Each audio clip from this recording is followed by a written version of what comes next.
नया ज़माना, क्या बदल गई थी सुरभि। दोस्तों, इस कहानी के शीर्षक के साथ एक बार फिर आपका दोस्त आपके अपने चैनल पे हाजिर है। डरबन की चमचमाती सड़कों पर सर पर दौड़ती इम्फाला तेजी से आगे बढ़ी जा रही थी। कुलवंत गाड़ी ड्राइविंग करते हिंदी फिल्म का एक गीत गुनगुनाने में मस्त थे। सुरभि उनके पास वाली सीट पर चुपचाप बैठी कनखियों से उन्हें निहारे जा रही थी। इम्फाला जब सड़क के भीड़ भाड़ वाले बाजार से गुजरने लगी तो सुरभि ने एक चुभती नज़र कुलवंत पर डाली और बोली, कहीं मेडिकल की शॉप नज़र आए तो गाड़ी साइड में करके रोक देना, मुझे दवा लेनी है। कुलवंत के चेहरे पर आश्चर्य के भाव उभर आए।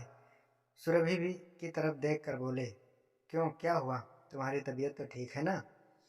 हाँ, तबीयत तो ठीक है। फिर दवा किसके लिए लेनी है। आपके लिए। मेरे लिए क्यों, मुझे क्या हुआ है। एकदम भला चंगा तो हूँ। आप बड़े नादान हैं, नहीं समझेंगे। अब आप अपने दिमाग के घोड़े दौड़ाना बंद कीजिए। मेडिकल शॉप नज़र आए तो वहीं गाड़ी रोक देना। कुलवंत की बात समझ में नहीं आई तो चुप्पी साध ली। उनकी नज़रें स्क्रीन विंडो से होकर बाजार के दोनों तरफ दौड़ने लगी। कुछ देर बाद एक मेडिकल शॉप नज़र आई तो गाड़ी को साइड में लेकर शॉप के आगे रोक दी। सुरभि ने फुर्ती से दरवाज़ा खोला और मेडिकल शॉप पर पहुंच गई। कुलवंत गाड़ी में बैठे बैठे ही सुरभि को देख रहे थे। उसने क्या दवा ली वह चाह कर भी जान नहीं पाए। सुरभि ने दवा को पर्स में रखकर पैसे देकर फौरन वापस आकर गाड़ी में बैठ गई। वो कुलवंत की तरफ देखकर बोली, हो गया काम, घर चलिए। कुलवंत को कुछ भी समझ में नहीं आया। ड्राइविंग करते करते उन्होंने सुरभि पर एक नज़र डाली।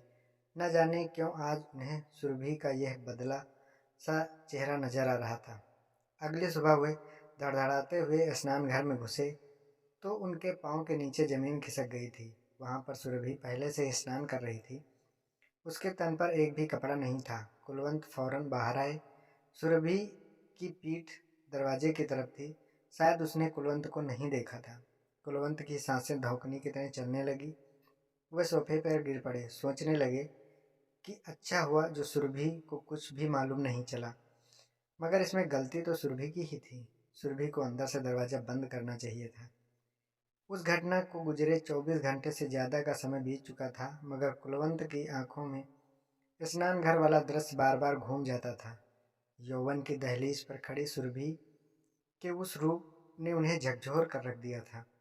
उन्हें खुद से ज़्यादा गुस्सा सुरभि पर आ रहा था। उसने भीतर से दरवाज़ा बंद क्यों नहीं किया। यह लापरवाही थी या जानबूझकर की गई कारस्तानी। नहीं, यह लापरवाही नहीं हो सकती। यह सब सुरभि ने जानबूझकर किया है। अच्छा होता कि निशांत जल्दी से वापस आ जाए। इन विचारों के साथ वे बचपन की यादों में खो गए। कुलवंत और निशांत बचपन के मित्र थे। दोनों के घर आसपास ही थे। साथ ही खेलते कूदते बचपन गुजरा। एक ही स्कूल में शिक्षा पाई, यूनिवर्सिटी में साथ ही दाखिला लिया। बाद में निशांत ने सीए की परीक्षा उत्तीर्ण करके चार्टर्ड अकाउंटेंट का कार्य शुरू कर दिया। कुलवंत ने अपने पिता का खेती बाड़ी का काम संभाल लिया। एक दिन अच्छा रिश्ता आया तो प्रभुदयाल ने अपने बेटे निशांत का विवाह सृजना के साथ धूमधाम के साथ कर दिया। कुलवंत ब्याह के कार्यों में 1 महीने तक जुटा रहा। निशांत के सभी सूट उसने अपनी पसंद से सिलवाए। बारातियों की लिस्ट, प्रतिभोज, मेन्यू कार्ड और प्रभुदयाल की अन्य मदद कुलवंत ने की। लोग भी कहने लगे कि निशांत और कुलवंत दोस्त नहीं बल्कि भाई हैं। कुछ समय बाद कुलवंत की भी शादी हो गई। घर गृहस्थी में बंधने के बाद दोनों अपनी अपनी गृहस्थी में व्यस्त हो गए। कभी कभार दोनों दोस्त मिलते तो एक दूसरे से शिकवा शिकायत करने में ही समय गंवा देते।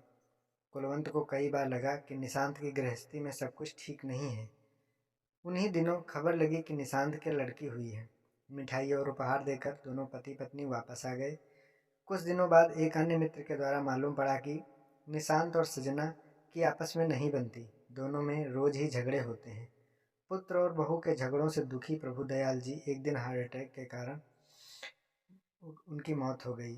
उनकी मौत के बाद निशांत और सजना का मामला बिगड़ता ही चला गया।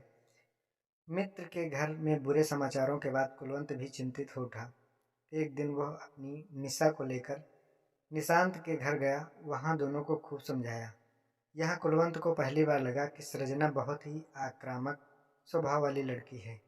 निशांत ने तो उनकी बात को धैर्य के साथ सुना, मगर सजना ने उन्हें दो टूक शब्दों में कह दिया देखिए कुलवंत जी, आप अपने घर को संभालें, हमारे घर के मामलों में आपको पंचायत करने की ज़रूरत नहीं है। आज उसके मित्र का घर बिखराव पर था और वह कुछ भी नहीं कर पाया। कुछ समय बाद समाचार मिला कि निशांत और सजना में तलाक हो गया है। कोर्ट के आदेश से सुरभि निशांत को मिल गई। एक दिन निशांत ने कुलवंत और निशा को अपने पास बुलाया और बताया कि वो सुरभि को लेकर डरबन जा रहा है। वहाँ एक मल्टीनेशनल कंपनी में अकाउंटेंट की नौकरी मिल गई है। उसने कुलवंत को अपने घर की चाबी देते हुए कहा कि मकान किराए पर उठा देना या जैसा तुम्हें उचित लगे करना। समय समय पर सफाई जरूर करवा देना। उस समय सुरभि मात्र 8 वर्ष की थी। वक्त की रफ्तार धीरे धीरे बढ़ती रही। कुलवंत की जिंदगी में सब कुछ ठीक ठाक चल रहा था, लेकिन एक दिन निशा के स्तन में दर्द होने की बात सामने आई। डॉक्टर को दिखाया गया तो उसने जांच के बाद बताया कि उसको कैंसर है। बीमारी लास्ट स्टेज पर थी। कैंसर ने ऐसी जड़ें जमाई कि निशा कभी ठीक नहीं हो पाई। कुलवंत को घर का चिराग दिए बिना ही निशा चल बसी। माता पिता का देहांत पहले ही हो गया था। वो दुनिया में अकेला हो गया। कभी कभार उसका मिलना सृजना भाभी से हो जाता था। वो अपने किए पर बहुत रोती थी। देखते देखते 12 वर्ष बीत गए। एक दिन निशांत ने वीजा व हवाई जहाज का टिकट भेजकर कुलवंत को डरबन बुला लिया। मित्र के बुलावे पर वो 1 महीने पहले डरबन आया था। जब उसने डरबन की धरती पर पांव रखा तो उसका दोस्त उसे एयरपोर्ट लेने खुद आया था। वर्षों बाद एक दूसरे को देखने दोनों के आंसू निकल आए। घर पहुंचे तो सुरभि को देखकर कुलवंत का मुंह खुला रह गया। 12 वर्ष पहले जिस सुरभि को उसने देखा था वो बिल्कुल अलग थी। उसके नेह नक्श बिल्कुल सजना के जैसे थे। निशांत और सुरभि के साथ रहने से कुलवंत में जीने की तमन्ना जाग उठी। उन दोनों के साथ ही 1 महीना कब बीत गया पता ही नहीं चला। 2 दिन पहले निशांत को किसी जरूरी काम से दुबई जाना पड़ा। उसने रवाना होते समय कुलवंत से कहा, मैं 1 हफ्ते में ही आ पाऊंगा। तुम्हारी देखभाल के लिए मैंने सुरभि को कह दिया है। अगर कोई ज़रूरत हो तो हमें कॉल कर लेना। अचानक विचार तंद्रा टूटी तो कुलवंत ने देखा कि सामने बंगला आ गया है। उन्होंने गाड़ी पार्किंग में खड़ी की। फिर दोनों दरवाजे की तरफ पहुंचे। यहाँ देखकर दंग रह गए कि दरवाज़ा तो खुला है। दोनों एक दूसरे की तरफ देखते रहे। सुरभि ने आश्चर्य से कहा, मैंने जाते वक्त ताला लगाया था, पीछे से दरवाज़ा किसने खोला? वो दौड़ते हुए भीतर गए। पूरे बंगले का सामान इधर उधर बिखरा पड़ा था। सुरभि ने कुलवंत की तरफ देखा और कहा, लगता है चोरों ने यहाँ अपना हाथ दिखाया है। मैं पुलिस को फ़ोन करती हूँ। सूचना ही मिलते ही पुलिस की टीम वहाँ आई और अधिकारी ने पूछताछ करने के बाद रिपोर्ट लिख ली। रिपोर्ट लिखने के बाद सुरभि अपने कमरे में चली गई। उसके चेहरे पर मदमस्त कर देने वाली मुस्कान थी। कुलवंत ने दूध के गिलास की तरफ देखा। आज दूध पीने की बिल्कुल इच्छा नहीं हो रही थी। मन में विचार किया कि निशांत जल्दी से वापस आ जाए। ये टीवी का स्विच बंद करके वो सो गया। कुछ देर बाद नींद ने डेरा डालना शुरू कर दिया। अभी पूरी आंख भी नहीं लगी थी कि अचानक वो चौंक गया। आंखें खुली तो देखा पलंग के पास कोई खड़ा है। उसने घबराहट में कहा, कौन है? मैं हूँ। मैं कौन? सुरभि। इस समय यहाँ क्या करने आई हूँ? मुझे नींद नहीं आ रही। अपने कमरे में डर लग रहा है। मैं अकेली वहाँ नहीं सो सकती। पागल मत बनो, अपने कमरे में जाओ। नहीं, डर लगता है। मैं तो यहीं पर सोऊंगी। समझा करो, तुम अभी छोटी बच्ची नहीं रही। इसीलिए तो यहाँ सोने आई हूँ, सुरभि ने कहा। इतना कहते ही सुरभि कुलवंत के पास लेट गई। कुलवंत की सांसें एकाएक फूलने लगी। वह पलंग पर एक कोने में सरक कर घबरा गए। घबराहट के मारे उनका बुरा हाल था। उन्होंने सुरभि की तरफ देखा और कहा, प्लीज़ ये गलत है।